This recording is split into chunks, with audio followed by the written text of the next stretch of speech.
We must learn to center ourselves amid the chaos, the stress, the struggle, the challenge, the bad day. We must, in the moment, be able to flip from anger to peace.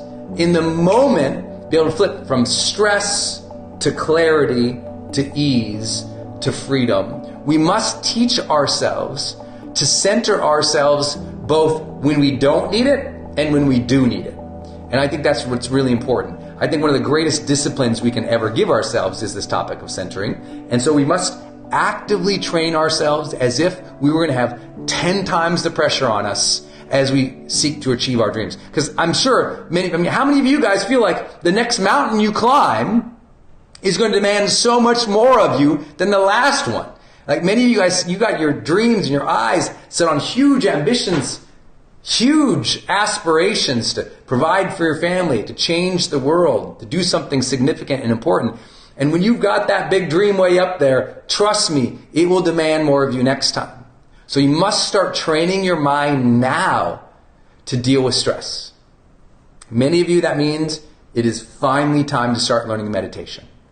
It's like you've been thinking about it, you kind of meditate once in a while, and you've thought about it, or you did that one retreat one time. I'm like, make it a daily part of your life to center yourself every single day.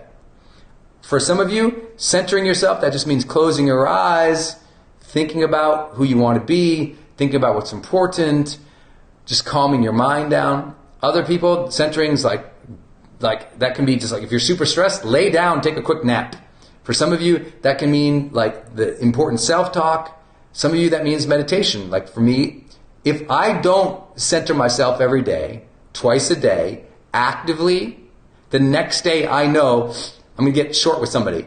I'm going to let anxiousness get to me. I'll get my nerves. I'll get frustrated. I'll bow out. I'll quit. It's so clear. It's like super obvious to me that the days that I don't center end up in tomorrows that are chaotic. And so I just got to make sure I take that time every day. That might mean you go take a 45-minute walk. Many of you guys know every single day I walk outside. Every day. Rain, water, snow, sleet, I don't care. I will walk 30 to 45 minutes outside every day. I don't miss, because that just being out in nature and breathing and feeling the wind on my face and the sun just calms me down, gets me grounded back into the earth and into nature. And it's like, okay, every day. So for 20 plus years, I meditate at least once a day. I think for the last 14, maybe 11 years, I've meditated twice per day. Sometimes it's only 5 minutes both sessions. Sometimes it's 10 minutes both sessions. And when I don't get that, I might take like a 30-minute nap in the afternoon. At some point, I'll sneak away. Even when I used to have a corporate job and work for somebody else, I'd go close the door in one of the rooms, one of the meeting conference rooms. I close my eyes for 20 minutes. I meditate, take a nap, lay on the floor, do whatever I have to do to recenter my mind. Your ability to deal with stress at this stage is dictating your ability to reach the next level. And so if you're somebody who is always dealing with that negative emotional range, nervousness, anxiousness, stress, depression, some of the big issues that came up today, make sure you seek support. Go see a professional. Go see a therapist. Go see a psychiatrist. Go see whoever your doctor recommends you to get support in that mental health department. For those of you who aren't dealing with clinical issues after those conversations, maybe it's time for you to finally do the things you know you need to do to calm yourself down, right?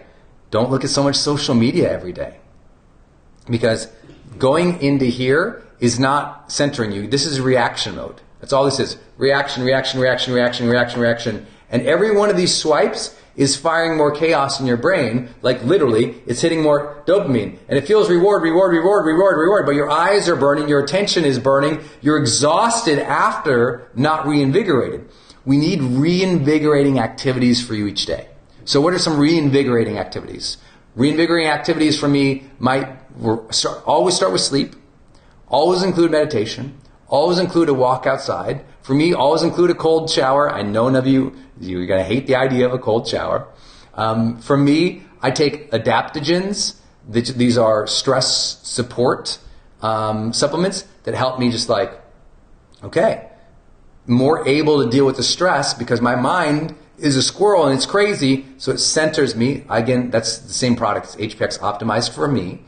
Some of you might take supplements that you. Maybe you take some like calming chamomile tea, right? That costs super cheap. Like whatever you need to do, you need a centering practice every day.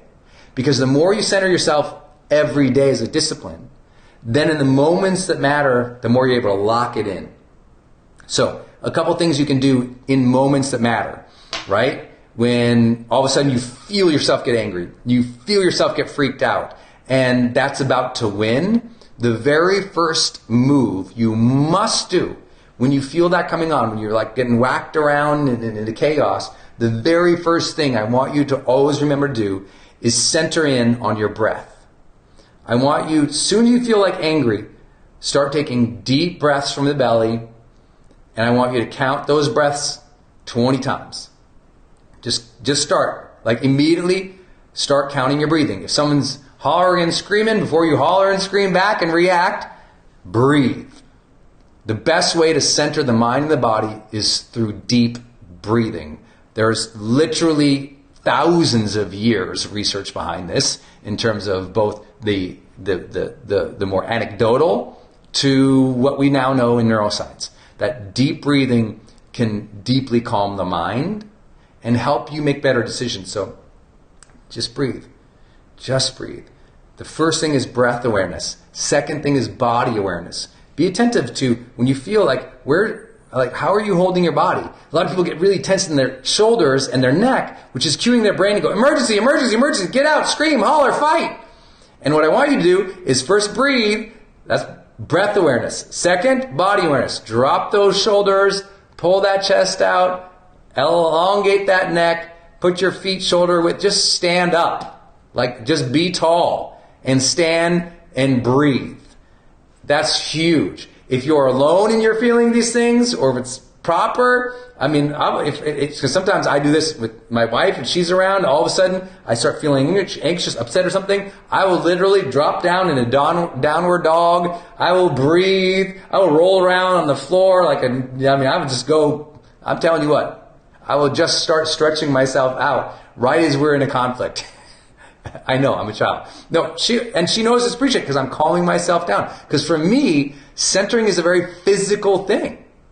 It really is. It's a physical thing, and that's so important for me. So breath awareness, number one. And I really encourage you to set an intention to count. Don't just focus on your breath. Count. Breathe, count. Breathe, count. Breathe, count. Second, make sure you use your body. Get body awareness. I really encourage you, drop those shoulders, straighten your neck out, open up your body. It will give you more energy.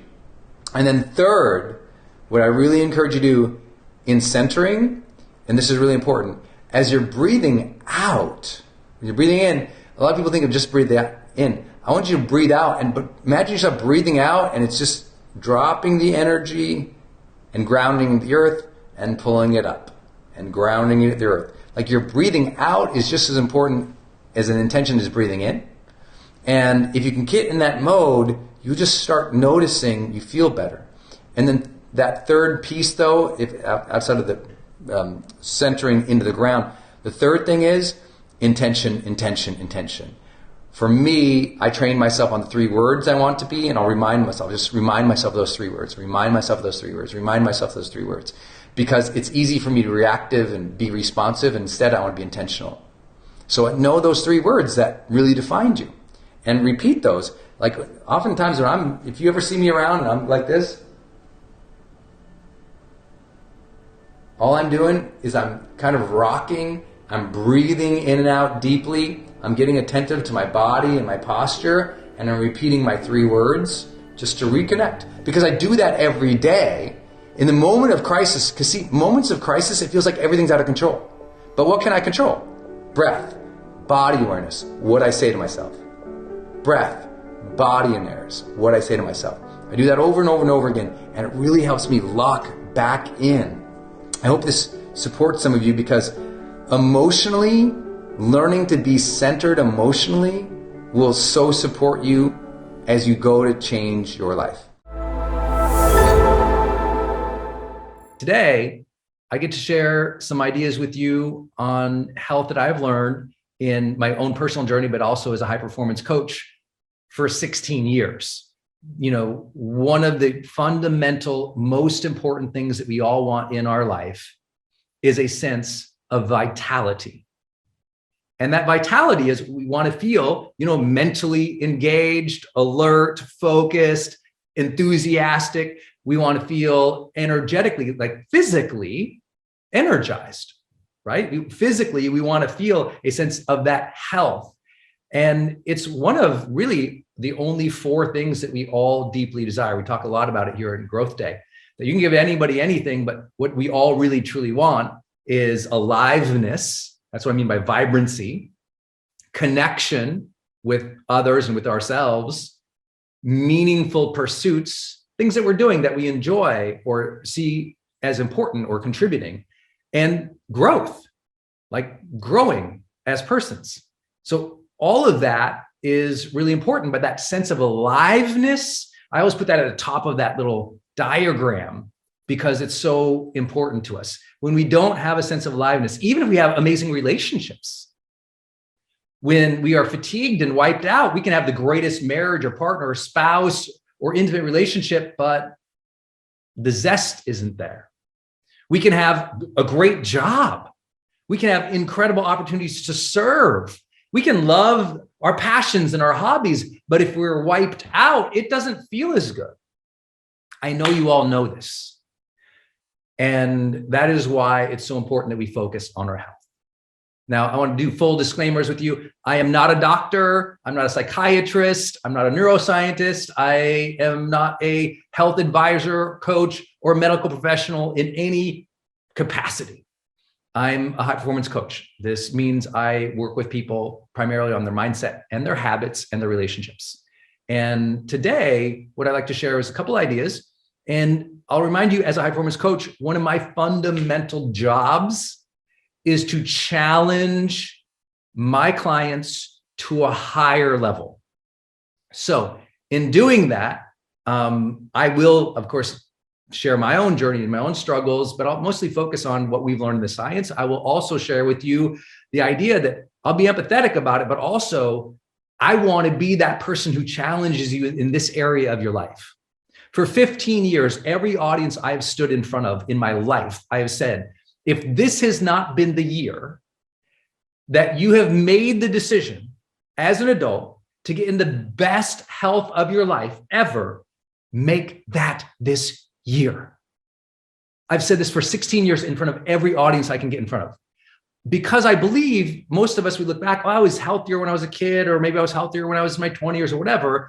And we just don't say, you know what, this is going to be that year. But I know some of you have. You said, maybe this is the year I'm going to eat healthier. I'm going to sleep better.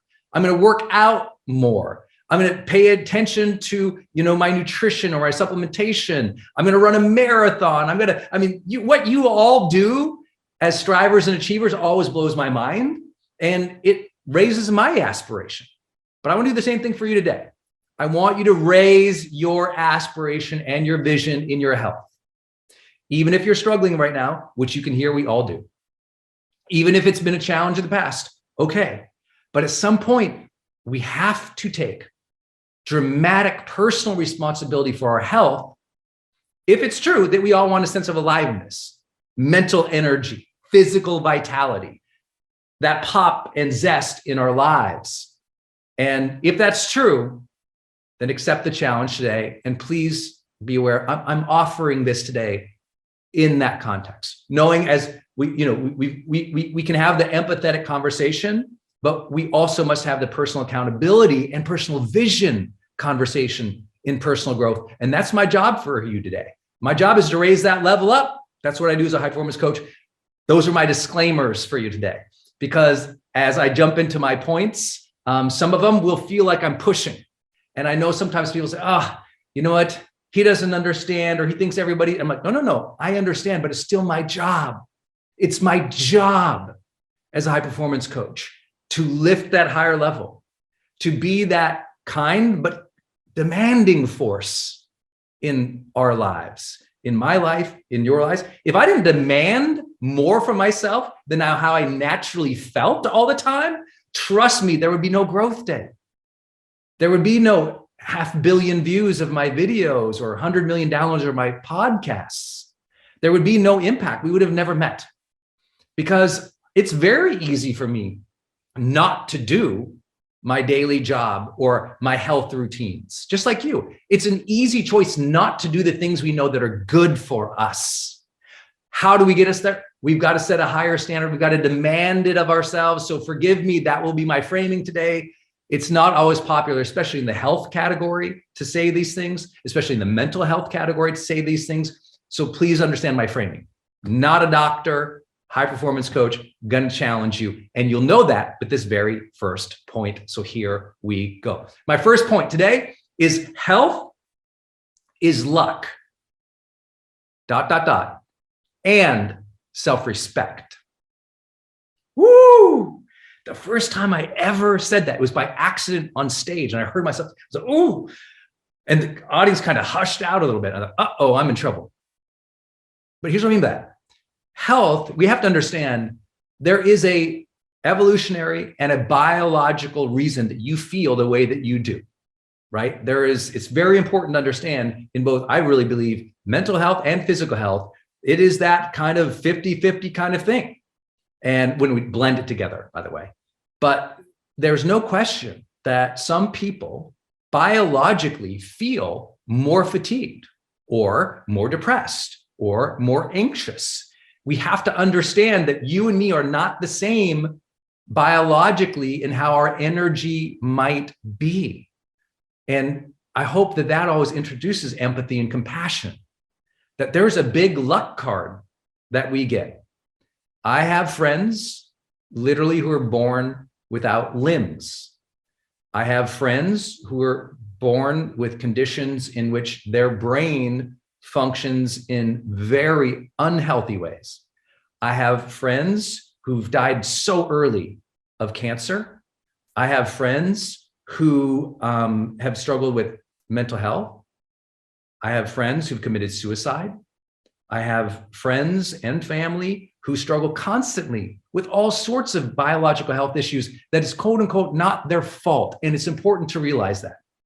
Some of you feel terrible biologically, even though you're drinking all your water, you're eating all your greens, you do move and you do exercise.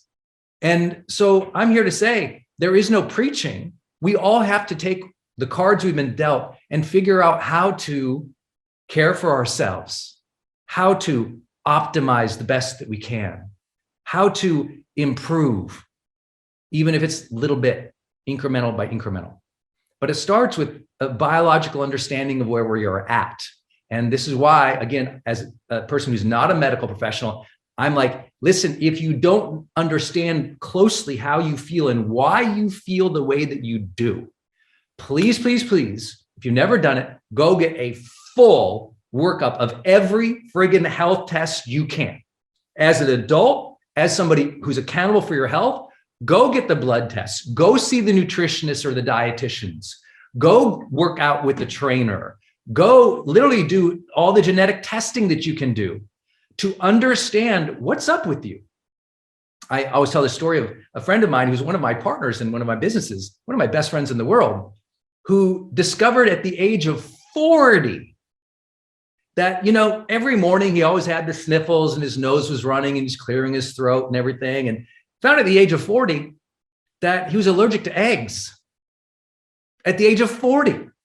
Didn't know, spent 40 years having these reactions that made him fatigued and blowing his nose and everything because he was allergic to eggs. And I think that's a sad thing about our society, is that we're not taught or trained or honestly empowered or equipped or served with some simple health support when we're young that says, hey, look, seems like you're allergic to this thing. Don't eat it. I mean, how is that not part of our educational process? right? Or healthcare system that, of course, we would all find out very early on and be tested multiple stages of our life, including every new decade. What are we allergic to? What preconditions might we have? What's our genetic makeup leading us towards? So this is where I say health is luck, right? Health might be luck, but it's your job to be aware. Your job, no one else's. No one's going to come and save you here. You've got to do the testing and see the medical professionals and dietitians and people who can help you optimize and care for your body. I believe that has to be something we demand of ourselves. It's not served to us, at least not in the society I live in. So we have to take accountability for that. So health is luck, ... But here's the thing. It's also self-respect and self-love.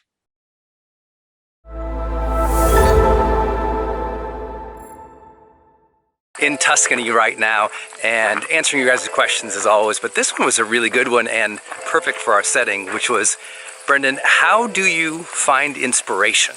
Well, obviously, Tuscany is helping right now. Denise and I are on vacation, part of our summer vacation, and stopping over here, and it's just stunningly gorgeous. But it's a really good topic because, you know, you guys see it all the time, all the content I produce, the podcasts, the 6 different books, the 20+ online courses. Like, how do you do all that? Well, you have to learn to set up your life for inspiration. Inspiration is not something that hopefully will happen one day and you come up with the greatest idea of your life. You have to consistently put things into your life to generate that level of creativity and inspiration that happens on an ongoing basis, that gives you ongoing breakthroughs. And that's the way I think about it.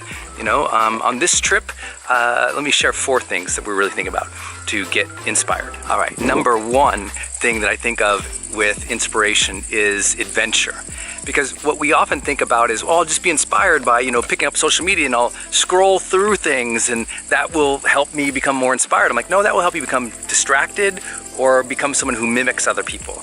Instead, I think one way to really get inspiration in your life is to break your pattern of routine and do something that is adventurous. So Denise and I, this morning, we went on a big hot air balloon ride, which was spectacular. Yesterday we did something more simple. We took a long bike ride, but kind of adventurous, I would say, here in Tuscany. But we're always trying to figure out, what's something that we can do physically to activate our brain, our body, our breath, our movement, because from that it opens up your brain, opens up new ideas and thoughts. So 1, begin with some type of adventure. Have you scheduled any adventurous things in your life over the next 6-7 months? And if you haven't, then you can't be surprised that you're not having better breakthroughs. Number 2, I would say, to draw inspiration, revisit and learn about history. These places that we're seeing in Tuscany are, 700 years old, 1,000 years old, which is pretty epic, right? And if you think about that, a big piece of learning of life is visiting history. When we were in Florence, we checked out all this amazing locations that, from where Michelangelo and Leonardo and some of the great artists and really standard bearers of culture emerged from, and we learned so much. I just felt like we were constantly learning on that and seeing all this artistry from history. Art history especially is really inspiring to me, and I got all these new ideas of things that I want to create or do based off of that. So I think studying history, I've just also finished another book of the week, and I studied 4 US presidents and how they handled conflict and challenge in really times of crisis. And learning from history has always been something that inspired me to want to be a better artist, but also a better creator and a better leader. There goes Denise. She doesn't know I'm filming, but she's a really huge inspiration for me because she loves all things art and culture, and she's always getting me to work out and take care of myself. And it's kind of like watching a wild animal right now. I feel like I'm a guy on one of those Discovery Channel things, but that girl right there has been one of the great inspirations of my life. I love you, honey. Look at that. Yes. The grapes. Number 3 is people. People should inspire you. And I'm thinking about that because we're in the vineyard right now, and I was thinking how yesterday, was it? Yeah, we did this cooking class, right, with this amazing chef who was so passionate and enthusiastic about Italian cooking. And I'm somebody, as you know, I don't know much about cooking. I think it was my first Italian cooking class. It was amazing. I know nothing about that. It was so inspiring. Afterwards, I said to my wife, I was like, you know what? I loved that. I loved learning from this guy and hearing about him. He was funny, he was a great chef. And even though I'm not a cook, I was inspired to cook. And I think about how critical it is to be around new people with different skill sets than you that help you access different areas of inspiration for yourself. I mean, not just in terms of cooking. It just the way he was teaching made me think about how I teach. The way he prepared things made me think about excellence in preparing things in my own life. And I just think it's so huge for you to get around people who are great and passionate at what they do as much as you possibly can, because you're going to find inspiration there. I know that sounds so basic, but think about how often you hang out with the same 4 or 5 people. You know, you see your family members, you hang out with a couple people, and the unfortunate reality is many people live in a tiny little bubble. And because they live in a tiny little bubble, their thoughts are a tiny little thought bubble, and they're never really breaking the boundaries of their own thinking. They're never accessing higher levels of reasoning because they have no perspective. So get around more people, hang out more with new people who have great skill sets where you can be inspired by both their mastery, their enthusiasm, and their own field of interest. Will you look at this field? Is that gorgeous? I don't know if you guys can see this. It's too bright. Last big idea for you for inspiration is journaling. It doesn't sound as sexy as adventure or history and art or hang out with amazing people. But the truth is, you need to give yourself some time to hang out with yourself and actually think about what you want in life. Because isn't it true? You often go on vacation, you see amazing places, and you're like, oh, I'm inspired. Or you sit by the pool, or you sit out, somewhere just having a picnic, or maybe you're at the coffee shop with your journal, and you just write about life. And, I've got my hat on here, Live, Love, Matter. And I think, of how that simple sort of lessons from my car accident, whatever it was, 23 years ago, inspired this whole life that I have. Because after my accident, I sat down, I journaled what I wanted to learn from that experience of my car accident. I wanted to learn to live, I wanted to learn to love more, I wanted to learn to make a difference. And that really came from journaling and just writing about what do you want life to be about? What do you want life to be about? The more consistently you journal and you write, what do you want life to be about? I promise you, my friend, I promise you, you will start feeling more inspired way more often. But you got to do the work. All these things. Planning adventure, you got to do that work. Learning about art and learning about history, got to do the work. I mean, getting yourself around people who are inspiring, enthusiastic, you got to travel those events, do those things. And finally, journal every single day about what you really want of life, what your thoughts are, what your feelings and needs and desires and observations are about life. Because the more you write and observe about life, the more you're inspired. In Tuscany this morning, and going on our first ever balloon ride, which we're excited about. Still waking up, honestly, but I've heard this is amazing and people talk about it all the time. One thing you have to do when you're traveling is you've got to go on local adventures. Sometimes that means, like today, we go on a balloon ride.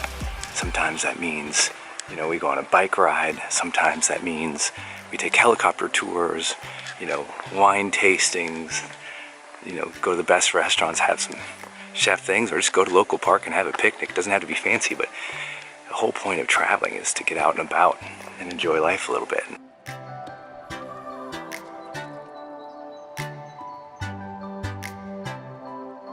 So, this cute girl and me, that's gonna be our balloon. And there's the morning sunrise coming up in Tuscany.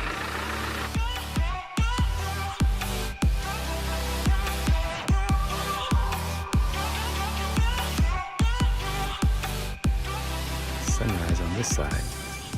And the sunshine of all sunshines right here.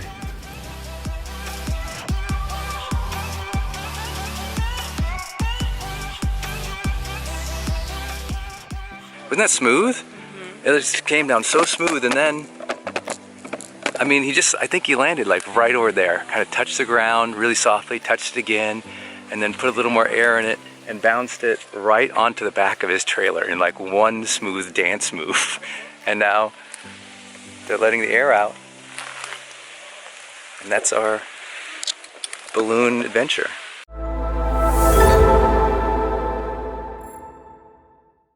What do you do when the inevitable adversity enters your life? A difficult situation, some bad news, you lose the job, the medical report comes in bad, something negative happens, something you didn't anticipate that just kind of craps on your life. And all of a sudden you're like, oh my gosh, what do I do? You know, when that adversity strikes, you got to see it not just as, this terrible moment, but perhaps a called moment.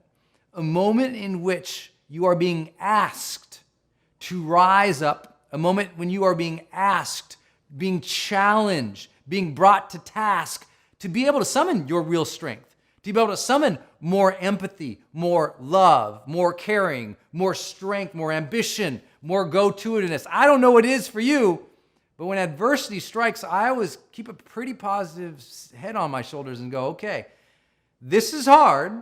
I don't pretend it doesn't suck, but I have to be able to move through it if I'm going to survive. And I know you know that as well. So what I thought I'd do is just share 5 big ideas with you of how to manage adversity, what to do when it strikes. How do you deal with it better than maybe you have in the past? Because I know if you're watching this or you listen to this, you know that you're a striver already. You got some basics, you've got some resilience. It's harder now. Because there's so many things going on for so many people. It's harder to bounce back. It really is. When everyone's juggling so many obligations, so many ambitions, so many opportunities, man, when you stumble now, sometimes it feels like a real crash and burn. So what do? Number 1, have confidence, my friend. Have confidence. I know that might sound silly or like some, self-help motivational crap, but no, here's the deal. You've got to have confidence that you're going to deal with this, that it's going to go okay, that you'll turn it around, or that you'll confidently deal with it in a way in which at least you're okay with it. Now, let me qualify this. I don't mean confidence meaning like, well, negative situation, you're like, boom, I've got this, I can handle this, ha, ha, ha, ha. It's not like that. What I mean by confidence is confidence, real, genuine, authentic confidence to me simply means a belief in your ability to figure things out. That's all. When the stuff hits the fan, just go, okay, I didn't want that, but I'll figure it out. That's all I want you to say. I'll figure it out. I'll handle it. Things will be okay. This is difficult. I will survive. I know that sounds so basic, but if you don't frame everything else that comes after that, it's just too hard. It's just too hard. We'll get sucked into negativity. We'll get sucked into dread or into bitterness or into sadness. We just have to immediately go, oh gosh, okay, I'm going to have confidence. I know I can figure this out. Because you know what the reality is? You figured things out in the past that were equally as difficult or harder. Or if you haven't, if this is the biggest adversity you've ever faced in your life, guess what you're going to need to survive, my friend? Belief in your ability to figure things out. That's confidence. That's first stage. That's number 1. Number 2, keep perspective. And this is really important. Your adversity that seems so difficult, 2 things to know. Number 1, you're not the first person to be challenged with that adversity.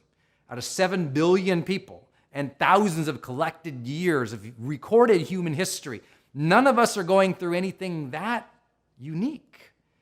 I know that sounds mean to say, but I've always found that people who really believe that their adversity or difficulty is so different than everyone else that nobody can understand, they become bitter, you don't understand, or they don't ever ask for help because they don't think anyone can understand them. So either they get mad at everybody else, or they push everybody else away, or avoid the very thing that could serve them, which is seeking some assistance, as we'll talk about.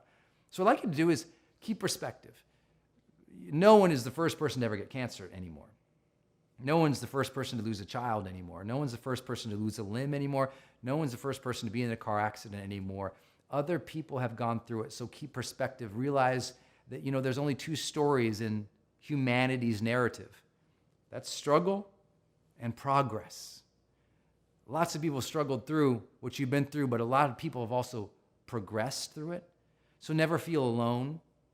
And realize too, with keeping perspective, remember the times in the past that you did have some adversity. You called on some kind of strength. You summoned something. What made you help you get through it before? What helped you? What helped you break through? What helped you deal with it? Can you remember those times? Think about that. What helped you before?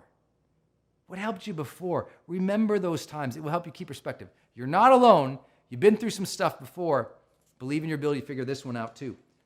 Next, big number 3, schedule action. I love this one. Schedule action. What it means is when adversity strikes, so many people just go, oh my gosh, that's horrible. And they sit and they wait and they wait and they wait. Or they lay in bed and they're depressed and depressed and depressed. And they keep hoping for something to change, but there's only 2 things that change your life. Either something new comes in, some new opportunity, new person, new luck, new grace. Something new comes externally in. Or something new comes from within. Some new power, some new strength, some new ambition, some new belief, some new resolve, some new willingness to fight and make it happen. Those are only 2 things that change. Either something new comes in or something new comes from within. And I tell you that because you can't just wait and hope that everything gets better. Because if it's real adversity, it's going to require action. And what I tell people is don't kind of like sometimes act to deal with it. Schedule it. What are you going to do every single day? Even if it's just 3 goals every day to handle that, to deal with that, to cope with that. Just 3 things. Sometimes those 3 things are as simple as take a shower. It's sometimes just getting out of bed, taking a shower to start the day is a win. I remember when I had my brain injury, it was a huge struggle. Just basic stuff. I mean, sending an email sometimes was a win. Making a call, making sure I ate lunch to keep glucose coming to my brain. Like simple things were wins, but I had to schedule things because left to my own devices, I wouldn't do anything. I'd be like on the 7th season of some show or something, You got to schedule action each day, especially when it's difficult. Next idea, I kind of preface this one, but it's important to tactically do this. Ask for help. And I don't mean ask for help when you are at rock bottom, all this stuff is gone, now you're bankrupt, now you're broke, now awful things are happening. Most people ask for help way late. Soon as adversity strikes, ask for help. The second if it seems in any way overwhelming, ask for help. Say, ask your spouse or your partner, hey honey, here's what's going on. I don't know exactly how I'm going to deal with it. You got any ideas? Or if it's a big thing, go to your business partner, go to your team, go to somebody at work and say, hey, here's a situation. Let's brainstorm some ideas of how to deal with this. That's asking for help too. If it's very, very traumatic, ask for help from a professional person in the medical or therapeutic fields, psychological fields. Just get some assistance in how to think through things. Sometimes that's the greatest help we can get is, even just going out with some friends or some girlfriends, sitting around the table and say, hey, this thing happened on Monday. I wonder, can I tell you guys about it and just get your perspective and just listen? Sometimes other people talking how they're dealing with it or how they've dealt with it can truly serve you. Remember, you're not alone. You've been through stuff before. So have other people. And believe in your ability to figure things out. Things will start to go okay. And then last piece, maybe sometimes the adversity sticks around for a while. Honor the struggle. Honor the struggle. If you've been with me in my High Performance Academy program or any of my seminars before, this is a critical element, a critical mindset to all of success in life is to honor the struggle. As I said at the very beginning of this video, sometimes the struggle is put there for you. Sometimes life is happening for us to get better. And it's a demand and it's challenging and that hardship can suck. But know Know that that struggle is necessary at this moment now. You got to deal with it. You can't avoid it. You've got to face this thing and say, okay, what can I move? What can I shake? Accept the fact that we can't change everything. We can't influence everything, but we can change and influence our attitude, our actions each day. We can figure out something to move forward in our lives. And a little bit more that we get of those little things that we can move forward, a little bit more we feel confident again. The struggle is something to be honored because it's going to forge a greater capacity and character later on. So honor it. Don't hate it, because anything you throw hate at, that quickly amplifies into flames of fury. Instead, have patience with it. See it and recognize it as a necessary thing at this time of your life. That's why it's been put there, even if you don't want it. Have that mentality of like, okay, I'm meant to deal with this now. I didn't want to, but here it is. So how do I keep my confidence? What can I remind myself about perspective? How can I take some actions today? How can I ask for some help? And honor this entire process. If you do that, you'll survive this adversity. You might just thrive through it, but no matter what, it'll put you on that other end where you start to relive in the charged life.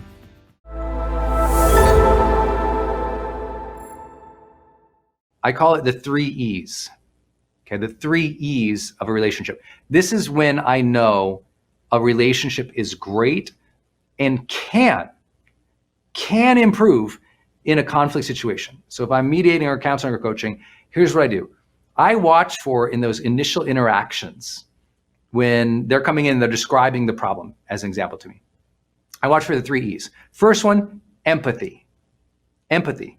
Does it look like the person, the other, is listening and is caring what the other person is saying and can understand it even if they don't agree with it? Can they understand it even if they don't agree with it? That's a big one for me. Can they understand it even if they don't agree with it? That to me is empathy.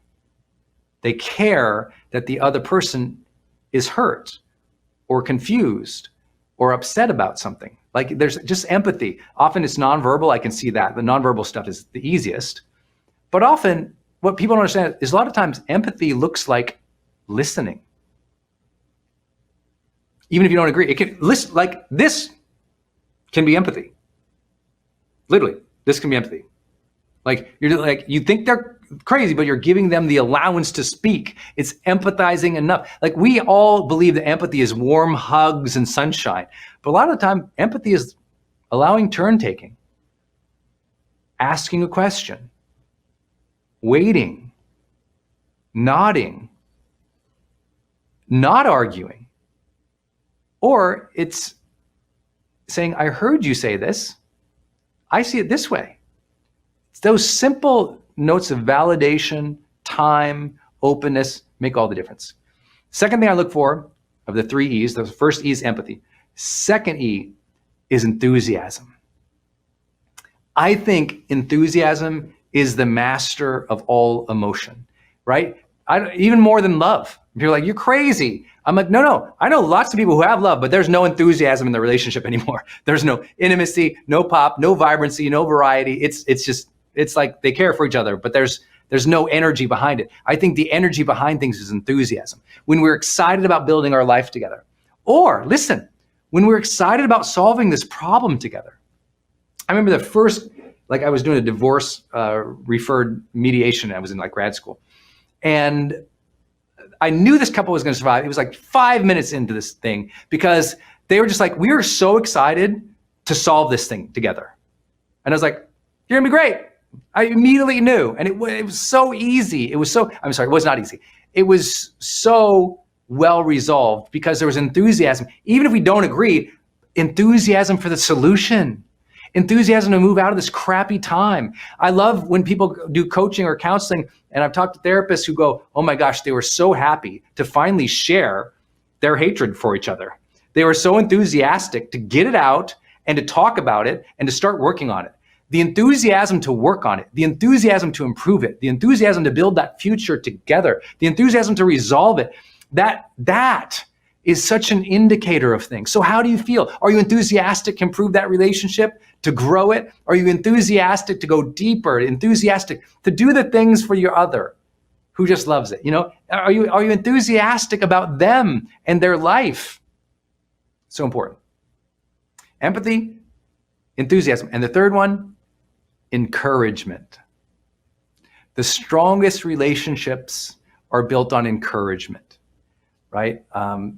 We know this from the social sciences. I know many of you guys heard me recommend, you know, for the last decade, the work by John Gottman and his wife in research and relationships. I love that work. And one of the critical things that came out of that was such a simple distinction that happy couples tend to praise each other 5 times more than they complain or negate. And whether that ratio is true in all relationships across all cultures is probably not super validated. But what I do believe is the simple way to break that down is encourage your partner a lot. Encourage them, cheer them on. You know they got a big day, do something. Look, here, I got this on this laptop over here from Denise. Can I see that? You guys probably can't see this, dude. No, I'm not gonna show up. It's a Post-it note that she gave me like 6 months ago. I still have it on my computer. It says, I love you, I appreciate you, I know you are doing big things. I love you, I appreciate you, I know you are doing things. It was just a Post-it note she put on my computer in a really particularly difficult week that I was having. And we're both pretty good about leaving little notes around for each other, especially when we're traveling or we'll be apart or something like that. But also throughout the day. Like she put something over there that she likes, or she does. I'm like, I love that. Good job. That's amazing. And we don't say that flippantly. Like we were like, that's great. That's amazing. Like we cheer each other on a lot. And I think that's huge. The ability to encourage one another is so vital. So vital. Okay, so the 3 things: empathy, encouragement, empathy, enthusiasm, and encouragement. I look for those, I watch for them. But listen, don't just look for them. Cultivate them. Cultivate them. And if you don't know how to do it, ask your partner. Be like, hey, how can I demonstrate empathy for you more? Hey, how can I bring some enthusiasm in this relationship? Hey, do you feel like I encourage you enough? What could I do better? Because ultimately, all these things we're talking about, remember, you have to do together. It's about the relationship first. You're going to build this life together. The most important phrase to me, if I was advising anyone, was like, you're co-creating your future together. Co-creation. People support what they create. You create it together and you support it together. And that's everything. So it's never like, I'm mad at you for this reason. It's like, we were in that situation, didn't seem to go good. What can we do better? It's the we story, not just the me story. It's the understanding that we must communicate together, plan together, and work together to build the ideal future together, to build the energy, co-create the energy together. These things matter, but they're open dialogues, and you don't have to be right, and they don't have to be right. You get a turn, they get a turn. You understand if they're not going to agree with you. You understand it's fluid, it's dynamic, and that's what makes a relationship great versus it has to be this way or it has to be that way or we butt heads. Reveal uncertainty. This one is the opposite dynamic of how I used to think of confidence, right? We think of confident people as people who are just like, bum, you know, it's like Wonder Woman, right, is confident. We think of Superman is confident, who just knows everything. Really what it turns out to be, high performers are listen to this, high performers are a lot less Superman and a lot more Clark Kent. That's what it turned to be. In all of the research, with millions of data points, in all of my conversations, high performers were much more likely to reveal things like, I don't know, things like, I'm unsure, things like, how do you think this should go? Things like, could you kind of help me with this? Like high performers literally explicitly share that they don't know how it's going, they don't know how it's supposed to go, that they need some help, that they need some mentorship, that they need some guidance. That's confidence. Confidence is not holding back the deck of cards of your weaknesses. Confidence is a comfort with vulnerability. And when people say vulnerability, they often don't know what they mean. When we're talking about vulnerability, specifically related to confidence and high performance, like measurable outcomes, the thing that we can measure and see is that high performers in group meetings, in team meetings, in social situations more often share their insecurity. They more often say, I don't know how this is supposed to go. Or, they'll be the person, at that fruit punch bowl who says, I don't really know anybody here. I don't really know how to start to meet some of these people. Could you introduce me to somebody? And that's how they handle the social networking, where they're awkward. They instead of just sitting back at the punch bowl, drowning their sorrows and feeling bad about themselves, they engage the person next to them and say, hey, you know what? I feel kind of awkward here. I don't know a lot of people. Could you introduce me? That's how high performers are handling these little situations in life. They're not the most confident person in the meeting who goes, I know everything here. They're the most confident going, you know what? I don't know this. Here's my question. What do you guys think? And that is how you lead confidently. You reveal that you don't know everything. Saying I don't know is power, not weakness.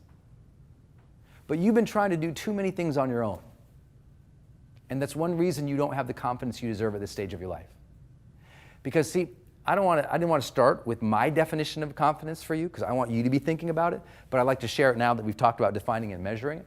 The way I look at confidence is I think the confidence that matters the most is the confidence in one's belief in our ability to figure things out. That's what I believe confidence to be. Do I believe in my ability to figure things out? Not, do I know things? Because it's not always true. There's a lot of things I don't know. But do I believe in my ability to figure things out? Now there I'm confident. Not because I'm smart, because I'm good at asking. I'm good at saying, you know what? I don't know how to do this. What do you guys think? And I hope this is settling in for you, because sometimes your confidence is so low because you think your confidence is correlated with what you know versus what you're willing and able to go figure out by revealing that you don't know. Got it? Next big practice for you that will really help is small changes plus integration. This one comes from my wife. If you didn't know, my wife opened 2 exercise studios throughout her career, very, very successful at it, ultimately sold them. And today, literally this morning in the car, I said, okay, I'm going to teach this thing on confidence. Like, what would you teach, honey? She's led lots of big teams and had an extraordinary quality of life. And I said, okay, well, tell me what would you say? And she says, well, to gain confidence, people need to make small changes. Not always go for the biggest thing, but make small changes and see themselves making those changes. And then integrate that into their identity. Integration, if you heard me talk about it, it's a big topic in high performance. It's one of the reasons successful people often don't feel like successful people, or successful people don't feel confident because they've never integrated the wins, the W-I-N-S, wins. They've had a lot of wins in their life, but they never stopped and said, wow, I really appreciate that I got a little better today. I really appreciate that. I put myself out there. I'm proud of myself for trying here. You know what? I am a little stronger because I did that thing. To acknowledge that you've gained some strength is everything to confidence, isn't it? Write it down. To acknowledge that you gained some strength. Look, if you had 2 kids and you survived, you've gained some strength. You get a little more confidence in life. I mean, come on. What else do you have to be through? If you've already made some money in your business, but it's always more, and you never stop to go, wow, I really came from nothing. I made some money here. And you never integrated the win in your identity stays the same level over here, even though you've actually accomplished a lot over here. And I see that all the time. It's why I see people who are the same level of confidence in their 20s and 30s, and now they're 50 and 60 leading other people, but they're completely racked with insecurity every night. They feel like crap. They don't know what they're doing. And I'm like, oh my gosh, you should have so much more confidence. You should feel good about yourself. Integrate some of these wins. So what small changes could you make in, let's say, the next 30 days that you could celebrate? Simple, small ones. Like if you just did little things, like maybe, you do 5 extra reps at the gym, or you stay for 10 extra minutes. Or at work, you decide you're going to share 1 new idea a week. You don't have to change the world. You don't have to innovate the world. You don't have to take us to Mars. You just say, okay, at work, I'm going to share 1 more idea every week at work, and I'm going to celebrate that every time I do it each week. By the end of the week, or by the end of the month, I've shared 4 brand new ideas. Those are small, that's small. You can do that, it's small, it's one thing, little things. So think about your health. What small wins could you have in your health? Maybe next time you go to the grocery store, you just don't get the bag of chips. And that's a small win for the day because that prevents you from eating the whole bag of chips tonight or tomorrow. Nothing against chips, so don't attack me. But I think it's really important that you identify in your health, as a parent, in your career, what are some small changes you can make? It doesn't have to be a big global brand change. It might be one more little thing that you do. And then that one more little thing that's important for you to log it, recognize it, and integrate it so that you're getting stronger. If you don't acknowledge it, you can't get stronger.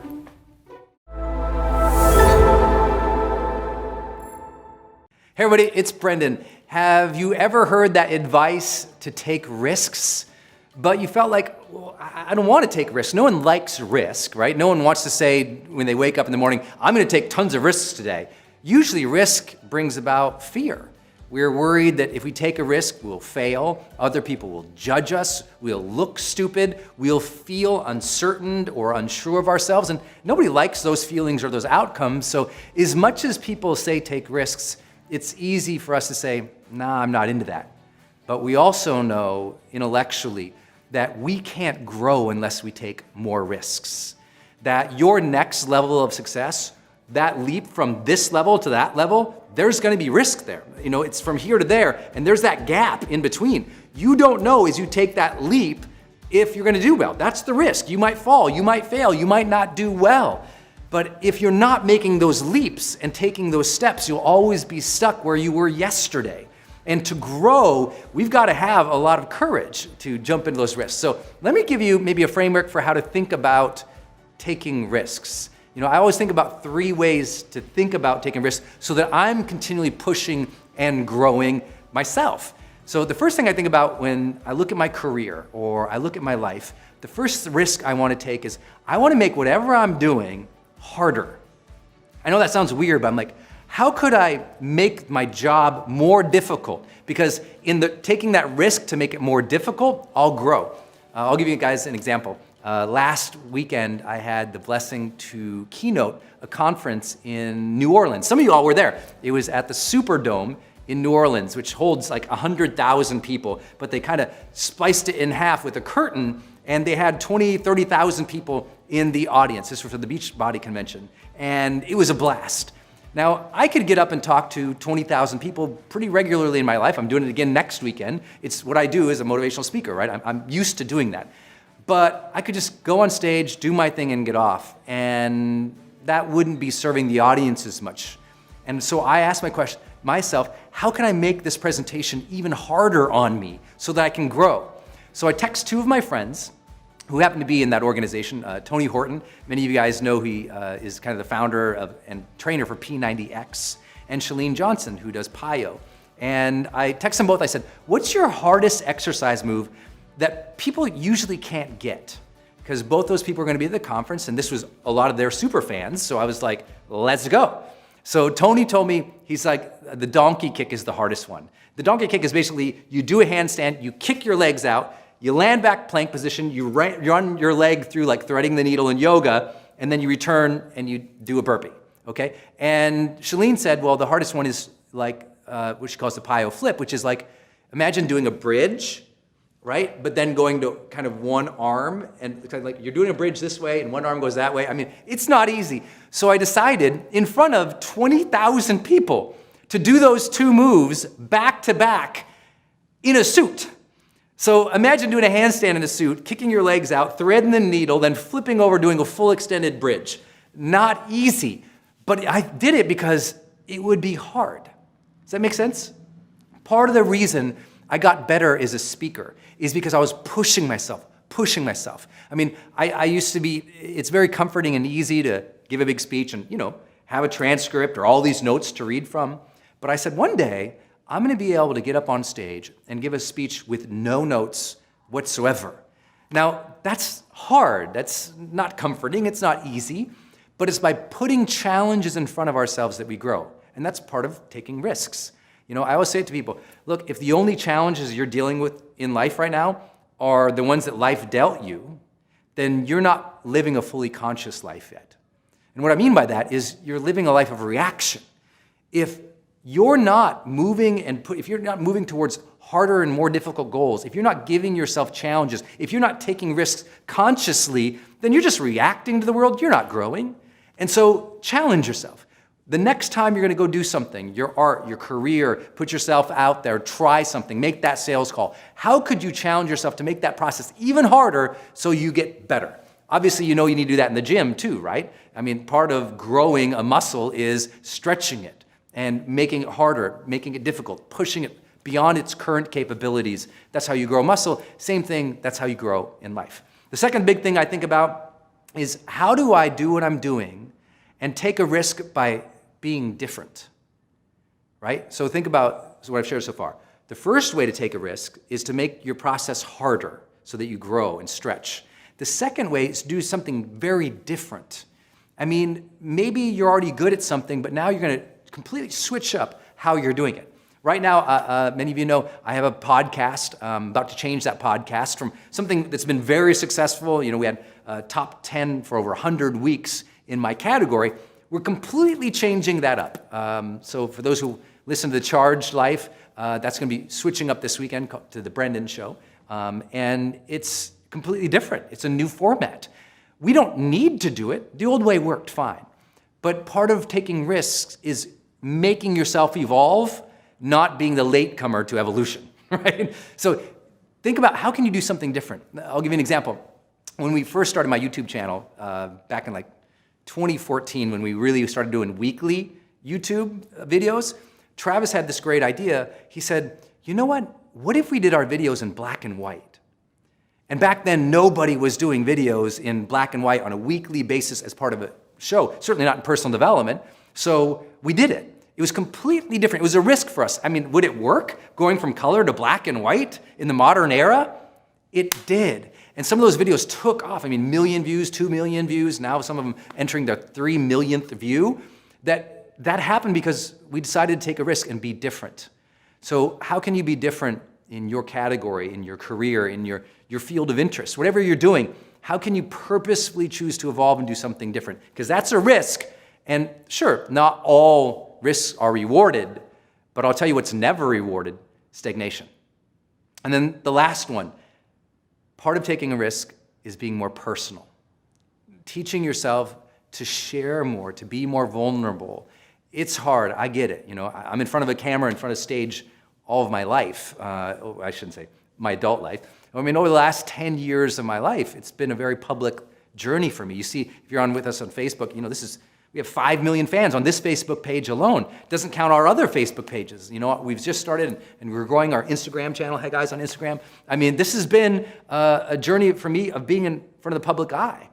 But even me, for my next level, I'm going to have to share more about my personal life, be more thoughtful about that. And that takes a lot of vulnerability. It doesn't scare me, I just know I need to do it. And I'll give you an example. When I first started my career in personal and professional development, because if you ask me, Brendon, what do you do? I always say, well, I'm a writer first, and I'm a trainer second. I've been blessed to train more people on the topic of motivation to high performance than anybody else in the world now. Our videos have been viewed over 100 million times, over 10 million fans across our Facebook pages. I've been blessed to reach a lot of people. But I can share with you, when I began my career, I thought I had to be Mr. Buttoned Up, so proper. And because I came from the consulting world. If you ever had a real job in organizational America and then you start doing this, it's hard not to be stiff, and not share as much. But I remember the first time I ever shared with my audience back then, I shared with them about how when I started my career, I went broke. And I mean bankrupt broke. And I was in bankruptcy and I was struggling to start my career, do my own seminars. I had no idea what I was doing. People were making fun of me. I'm sure people are making fun of me right now on this live cast. You get used to that part. But it was new and it was scary. And I'll never forget though, that after I shared that, so many people would come up to me and I've struggled with that too. I've been bankrupt, or I came from poverty and I worked hard and I made it too. And people would share their stories with me, and it was really inspiring, and it taught me that You know, people won't believe your successes if they don't believe the struggle. You got to share where you've struggled more in life, and that feels like a risk. But, you know, you got to be honest. Does your family and your friends and the people you serve, do they know what you really think, what you really feel, what you really desire in life, what you're really going after, what you need?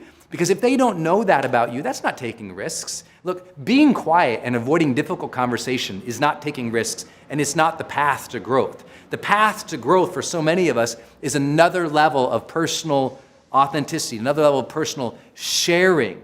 And if you don't do that, then you're not risking, you're just going through the motions. So I would say that today, when you're thinking about the next level of growth for yourself, think about risk. When you think about risk, think about it in these 3 ways, okay? Number 1, think about how can I make my process even more difficult? How can I take on a challenge that's hard for me that would push me outside of my comfort zone? Number 2, how can I do something different?